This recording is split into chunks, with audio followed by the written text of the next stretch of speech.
नमस्कार, वंदे मातरम। मैं हूं श्यामगिरी। आप देख रहे हैं हमारा चैनल मुद्दा भारत का यानी मुद्दा महाराष्ट्र चुनाव का। जी हाँ, 20 नवंबर को महाराष्ट्र का विधानसभा चुनाव होने जा रहा है।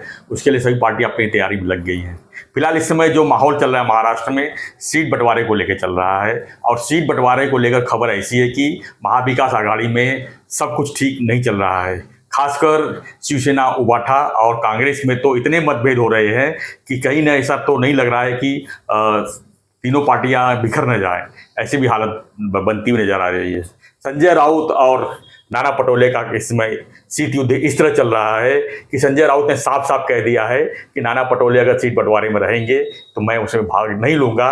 उसके लिए उन्होंने जो है केंद्र से जो राहुल गांधी जी की टीम है उनसे आग्रह किया है। तो क्या है पूरी खबर, इसके ऊपर हम चर्चा कर लेते हैं। हमारे साथ में है राजनीतिक विश्लेषक सुभाष काले जी।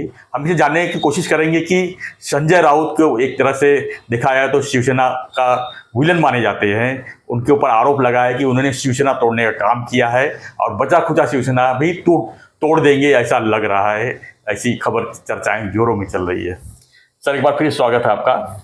क्या कहेंगे संजय राउत के बारे में? संजय राउत के बारे में तो ऐसी चर्चाएं हैं कि लोग वीडियो में इतनी कमेंट्स करते हैं कि उनको खलनायक के रूप में ही देखते हैं कि बाला साहब ठाकरे की शिवसेना को अगर किसी ने बर्बाद किया है तो वो है संजय राउत, और वो बर्बाद करने में कोई कसर छोड़ नहीं रहे हैं। आगे भी जो है महाविकास आघाड़ी को बर्बाद करने में तुले हुए हैं, ऐसी चर्चा है। संजय राउत शिवसेना के नेता है जी। और अगर हम ये जो आप बोल रहे हैं कि संजय राउत के बारे में मीडिया में ऐसे बोलते हैं वैसे बोलते हैं, शिवसेना बर्बाद करने को तुले है, ऑलरेडी शिवसेना के 2 टुकड़े तो हो गए और शिवसेना डाउन करने का काम कर रहे होगा, ये सब जो बात करते हैं वो मीडिया के लोग हैं ये सब। लेकिन जहाँ शिवसेना का प्रमुख जो है जी, अभी जो माननीय उद्धव जी ठाकरे हैं, उनके हिसाब से तो वो एकदम सही आदमी है। हाँ, तो आप जो बोलते हैं कि वो अगर वो उनको ऐसा लगता थोड़ा भी उनको डाउट आएगा कि भाई संजय राउत शिवसेना को बर्बाद करने पर तुले तो उनको बाजू में हटा देंगे ना वो। लेकिन उनको ये लग रहा है कि संजय राउत जो कर रहे हैं वो एकदम सही कर रहे हैं। संजय राउत जो कर रहे हैं वो शिवसेना के भले के लिए है कि नहीं मालूम नहीं, लेकिन मेरा भला कर रहे हैं ये तो पक्का। ये हिसाब से उन्होंने आज तक संजय राउत को संभाला हुआ है।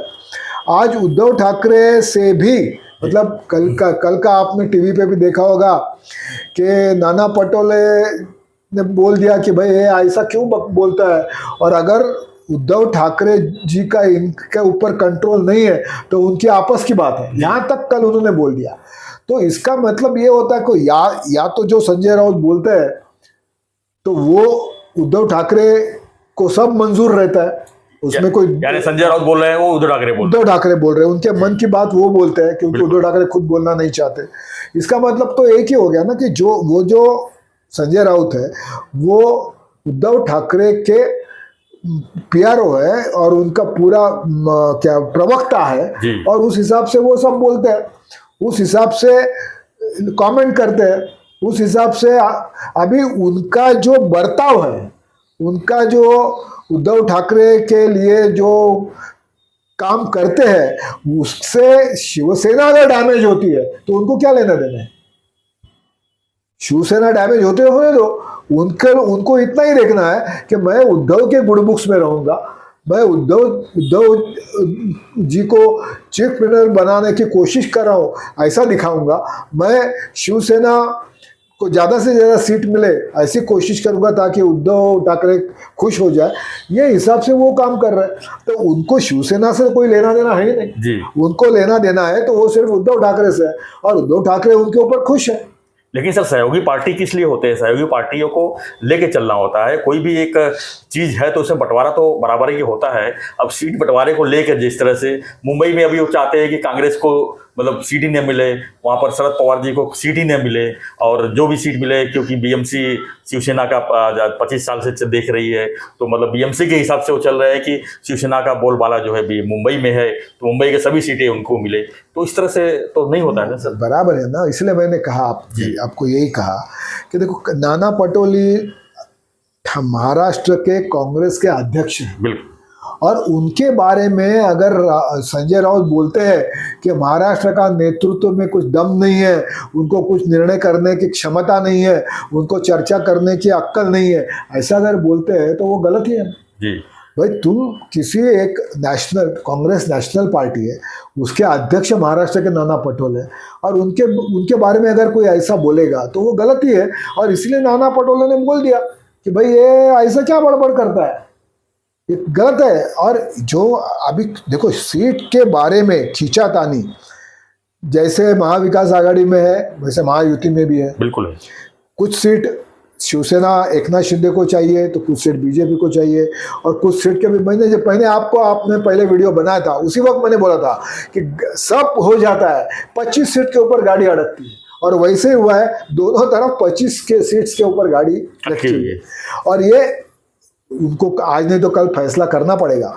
लेकिन कभी कभी क्या होता है, स्पेशली महाविकास आघाड़ी के बारे में कांग्रेस और शिवसेना में भी खासकर संजय राउत, अभी सांगली में क्या हुआ लोकसभा के चुनाव में, सांगली में उन्होंने एक तरफा कैंडिडेट डिक्लेयर कर दिया, बोले ये हमारा कैंडिडेट है पहलवान पाटिल। बंटवारा हुआ भी नहीं था, सांगली की सीट किसको जाएगी वो भी तय नहीं हुआ था, और शिवसेना ने एक तरफा कैंडिडेट डिक्लेयर किया। उसका नतीजा क्या हुआ कि वहां पे कांग्रेस का बंडखोर वसंतराव पाटिल के का नातू वो खड़े हो गए और चुन के भी आए जी।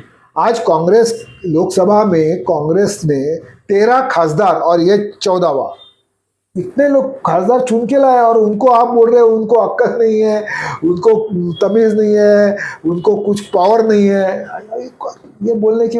आज कांग्रेस नेशनल पार्टी है, आज उनके भरोसे महाराष्ट्र में महाविकास आघाड़ी का बड़ा भाई कांग्रेस है जी। महाविकास आघाड़ी अगर किसके नाम पे आगे जा रही है तो वो कांग्रेस के नाम पे आगे जा रही है। ये शरद पवार समझते हैं क्योंकि वो सीजन्ड नेता है, ये उद्धव ठाकरे नहीं समझते। अभी भी उद्धव ठाकरे और ये संजय राउत अपने दिमाग में गैस लेके घूमते हैं कि हम कुछ जो है हम ही है, और हमारे वजह से सब हमारे वजह से ये लोग हैं। तो इसका नतीजा ये विधानसभा इलेक्शन में दिखने वाला है।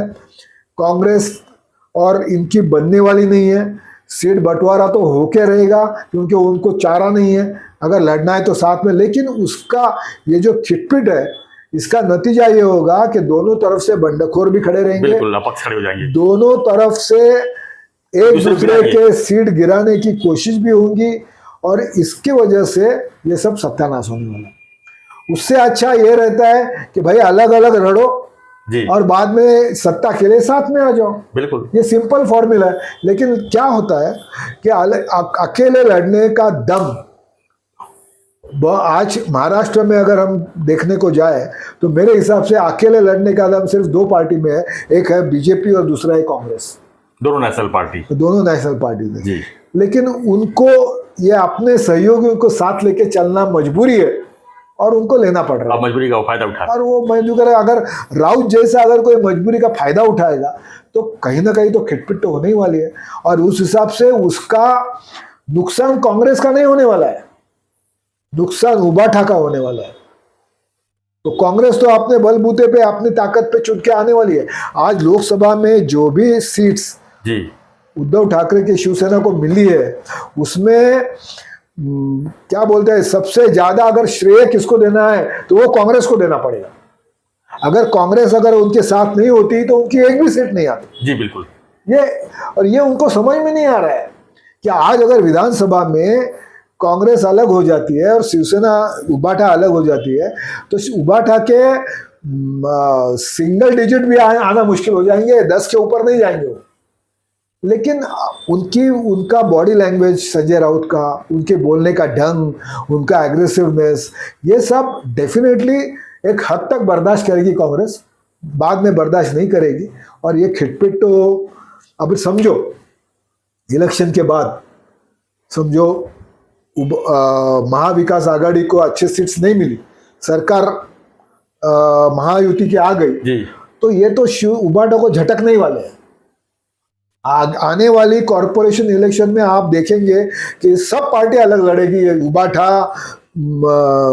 शरद पवार और कांग्रेस सब। इनका जमना, अगर उनको उनकी अगर सीट वो अगर मेजोरिटी तक नहीं पहुंचते हैं और उनको अगर विरोधी पक्ष में बैठने की नौबत आती है तो समझ लो कि वो ये इंडिया गठबंधन और महाविकास आघाड़ी गठबंधन खत्म हो जाए। तो क्या देख रहे हैं सर कि इसका परिणाम क्या देख रहे हैं कि कुल मिला क्या होने वाला जा रहा है? मैंने कहा ना कि आखिर में ये दोनों आघाड़ी, एक महाविकास आघाड़ी और महायुति, दोनों के बीच में कांटे की टक्कर है जी। दोनों के सीट का बंटवारा अभी भी फाइनल नहीं हो रहा है।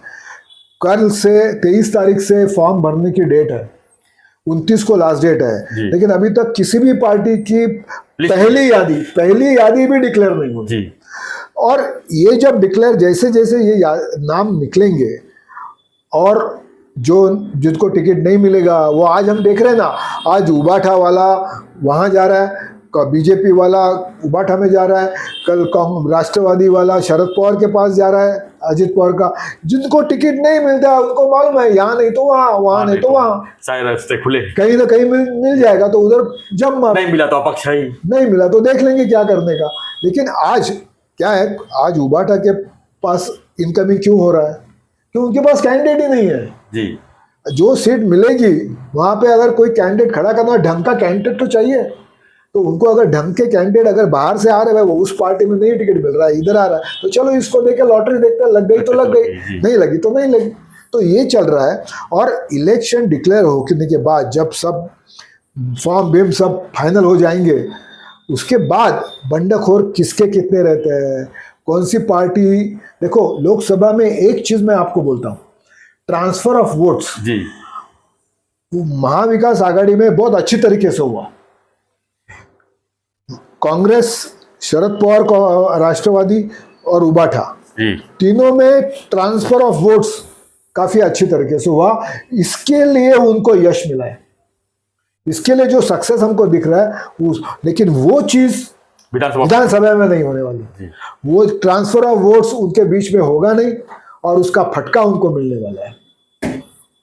धन्यवाद सर। तो हमारा चर्चा यही था कि सीट बंटवारे को लेकर जो है महाराष्ट्र की स्थिति में महाविकास आघाड़ी हो चाहे महायुति हो, सब कुछ ठीक नहीं चल रहा है। खासकर कांग्रेस और उबाठा में यानी शिवसेना उद्धव ठाकरे में जो तालमेल चल रही है वो ना के बराबर है और इसमें काफ़ी झगड़े भी हो रहे हैं। खासकर संजय राउत और नाना पटोले तो आर पार की लड़ाई के मूड में है।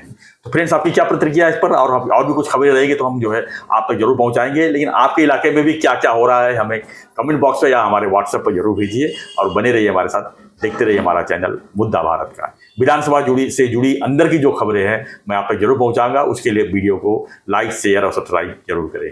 धन्यवाद सर, धन्यवाद। जय हिंद, जय महाराष्ट्र, जय श्री राम।